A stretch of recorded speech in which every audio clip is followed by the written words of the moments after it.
I played one of my best games and still felt invisible. That was the night everything I believed about basketball got shaken. You grow up being told that if you perform, people will notice. If you work hard, if you produce, if you show up when it matters, you'll get respect. That used to feel simple, almost like a formula. Prepare, execute, earn respect. For most of my life, that equation felt true. In high school, you drop 30, you're the story. In college, you hit big shots, you're the headline. The game felt fair, even when it was hard. I honestly believed that basketball, more than anything else, was this pure space where performance decided everything. Minutes, roles, respect, even love from fans. I thought it all flowed from how you played. And then the league showed me something different. Going into that game, I did everything right. The prep was there. I watched film. I knew the coverages. I knew how the defense liked to guard. And mentally, I felt as locked in as I had in a long time. On the court, it actually showed. I was aggressive without forcing, reading the defense, making the extra pass when the help came, knocking down shots I'd been grinding on for weeks in practice. It wasn't one of those nights where everything feels lucky. It felt earned. I defended, I communicated, I did the little things, diving on loose balls, helping on rotations, boxing out players who had an inch or two on me. When I checked out and looked up at the stat sheet later, it was one of those lines any rookie would be proud of. Efficient shooting, solid assists, few turnovers, big plus minus. The kind of game that, in my old belief system, should have meant something, but when the buzzer sounded and the camera started moving, I realized the story of the night had nothing to do with me. There was another player, a bigger name, a more established face, someone the cameras already loved. She didn't even have a bad game. She was fine, solid, but nothing crazy. Stat-wise, there wasn't a huge gap. In some ways, on paper, my night looked better. But when the media came in, when the mics came out, when the social clips hit the timeline, it was like I barely existed. Reporters walked right past me. Questions were directed somewhere else. Headlines the next day talked about her impact, her leadership, her presence, even in a fairly normal night. My performance, maybe 1 or 2 lines, if that. I remember sitting there scrolling on my phone after seeing angles of the game I was in without actually being in them. That's when I felt it. This weird disconnect between what happened on the floor and what the world decided to care about. That was the first crack in the old belief. Up until then, I could excuse things. Small market versus big market. Home game versus away game. TV, broadcast priorities. There are always explanations you can throw at yourself to stay comfortable, but that night was too clear. I had played one of my best games so far in the league, and it felt like my performance disappeared into the background because my name didn't echo the same way. In that moment, I had to finally admit something I didn't want to say out loud. At this level, attention doesn't just follow performance, it follows popularity. The spotlight isn't always aimed where the best basketball is. A lot of times, it's aimed where the biggest story already lives. Once that thought gets in your head, you start to see the popularity gap everywhere. You notice how some players can have an off night and still be the main narrative. The headlines soften their struggles. Tough shooting night, off rhythm, slow start. There's always an explanation, always a cushion. Meanwhile, another player, maybe someone with a smaller profile, can have a strong game and barely get a mention. Or if they do, it comes with a but. She played well, but the story was, you see certain mistakes get forgiven. Bad shot selection becomes confidence, turnovers become aggressive playmaking, but when it's someone less popular, those same mistakes become forcing it or not ready for the moment. You start to realize it's not just about what you do, it's about who people have already decided you are. The more you watch, the more you notice how media shapes reality. The box score tells one version of the truth, but the narrative often tells another. Clips on social media don't necessarily follow the best plays, they follow the most recognizable faces. A solid, tough, smart 12-point game from a role player can be more impactful than a quiet 20 from a star, but guess which one gets turned into a highlight package with dramatic music? Fans, for the most part, aren't breaking down full game film. They see what's served to them, the quotes, the thumbnails, the trending clips. Over time, perception becomes stronger than the actual performances. If someone is constantly labeled as clutch, people see their clutch moments and forget all the misses. If someone is seen as inconsistent, Their misses confirm the label, and their good nights are written off as random. The scary part is that eventually you start feeling that narrative seep into your own head. You can't help but wonder if they keep telling this story about who matters and who doesn't.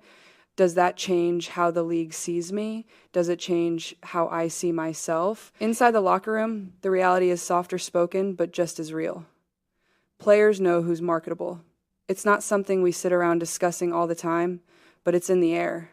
You see who the cameras linger on in shoot-arounds. You see who gets the individual promos, who's on the posters, who's in the pregame packages. You see who the league builds around, who brands push, whose name gets pushed in every conversation, and that trickles down. Sometimes roles are influenced by attention in subtle ways. A player with a big following might get more on-ball reps, more leash to play through mistakes, more flexibility to just be themselves. A less popular player might have to be twice as sharp to get half the freedom. Coaches and front offices will always talk about fit, scheme, strategy, and most of that is real, but everyone understands there's another layer: what's good for the product, who sells tickets, who brings eyes. And when you're a young player still trying to carve out a place, you feel that. You feel the difference between being valued and being visible. The moment it finally hit me wasn't actually during a game. It was after one. We just played a tough matchup. I had another strong performance, efficient scoring, smart decisions, some big plays on both ends. Nothing historic, but definitely the kind of game where in college I'd expect people to bring it up after I walked into the locker room and I could feel I'd done my job. Teammates gave me nods, a couple of good game taps on the shoulder. Coaches acknowledged it in film later. That part felt right. But later that night, there was an interview clip circulating where the questions were focused around a storyline that had almost nothing to do with the actual game that just happened. Attention was on a matchup people wanted to dramatize, a rivalry people wanted to push, a name that gets clicks. The part that stung wasn't ego, like, why aren't they talking about me? It was deeper than that. It was the realization that my performance lived in reality, but their story lived in perception, and perception was louder. I remember closing the app, setting my phone down, and just sitting there in the dark for a minute, feeling this heavy, quiet disappointment. That was the moment the thought fully formed. In the WNBA, and honestly in a lot of pro sports, popularity can matter more than performance. Once you see that clearly, a mental conflict starts inside you that's hard to explain. Part of you wants to adapt, to play the game behind the game. You start asking yourself questions you never imagined caring about. Should I be more active online? Should I try to build a brand? Do I need to be louder, more controversial, more entertaining? Should I lean into whatever story people already want from me just to get noticed? Another part of you wants to run as far away from that as possible. You didn't fall in love with basketball to become an influencer. You fell in love with the sound of the ball hitting the floor, the net snapping, the feeling of making the right read. You don't want to lose that. It becomes this tug of war. Identity versus survival. Do you chase popularity to stay relevant, or do you trust that performance, even if it's quieter, will eventually mean something? That conflict isn't a one-time thing. It shows up in little decisions. Do you say the thing in an interview that will get clipped and go viral, or do you say what you actually feel, even if it's less exciting? Do you spend your extra energy working out or working on your image? Do you compare your follower count with your minutes played?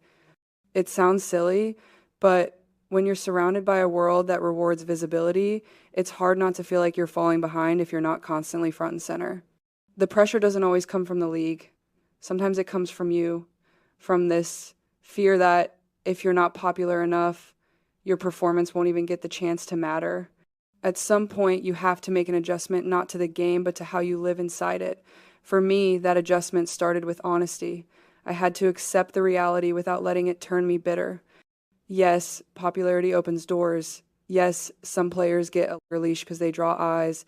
Yes, the media will sometimes choose the bigger name over the better performance when it comes to stories. That's real. But I also had to remind myself why I'm here. I'm not in this league because of a trending topic. I'm here because of the hours nobody saw, the mornings nobody filmed, the shots I took when the gym was empty. I had to decide that I would keep playing for growth, not applause. That doesn't mean attention doesn't matter at all. It just means it can't be the foundation of who you are. It can't be the thing you're chasing every single day. Protecting your confidence becomes a full-time job. You can't let silence after a good game convince you that it wasn't good. You can't let a lack of mentions turn into a lack of self-belief. Sometimes your confirmation has to come from film, from coaches' feedback, from teammates' trust, from your own internal standard. You watch the tape, you see the reads you made, the rotations you nailed, the decisions that don't make highlight reels but win possessions, and you tell yourself that matters. Even if nobody tweets about it, it matters. You start using the fact that you're under the radar as freedom. If you're not going to be the main character in the narrative, you might as well be the main character in your development. The more you sit with it, the more you understand what popularity really is. It's not a pure measurement of talent. It's not a scoreboard for effort. It's a mix of story, timing, visibility, market, narrative, and yes, sometimes luck. Maybe you came into the league at the perfect moment, when people were hungry for your exact kind of game or personality. Maybe you landed in a market that loves to elevate its stars. Maybe your college career came with a built-in fandom that followed you. Or maybe none of that happened, and your journey is different. Popularity is a spotlight. It moves, it shifts, it can be bright one season and dim the next. Talent is what you build, effort is what you control. Popularity is what happens when all those things collide with factors you often don't control at all. To the fans, there's something important to say. A lot of times reactions from the outside feel unfair, not because fans are bad, but because they only see part of the picture. You see who gets talked about, so you start to assume those are the only ones truly impacting the league. You see clips, not full games. You see narratives, not nuance. What you don't see is the player who stays late to help a teammate work on a specific action. The player who gives up shots so the offense flows. The defender who holds a star below their average and barely gets a mention because box scores don't track deterrence. You don't see the conversations behind the scenes, the roles players accept for the sake of chemistry, the sacrifices they make because the team needs it. When a player has a great game and nobody talks about it, it doesn't mean it didn't matter. It just means the spotlight wasn't pointed their way that night. And yes, that can hurt because we're not robots. We feel it. We see which name trend and which names get left in the caption. To the rookies or anyone who dreams of being here one day, hear this clearly.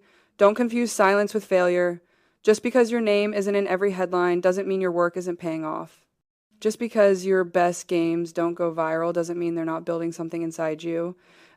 Performance still matters.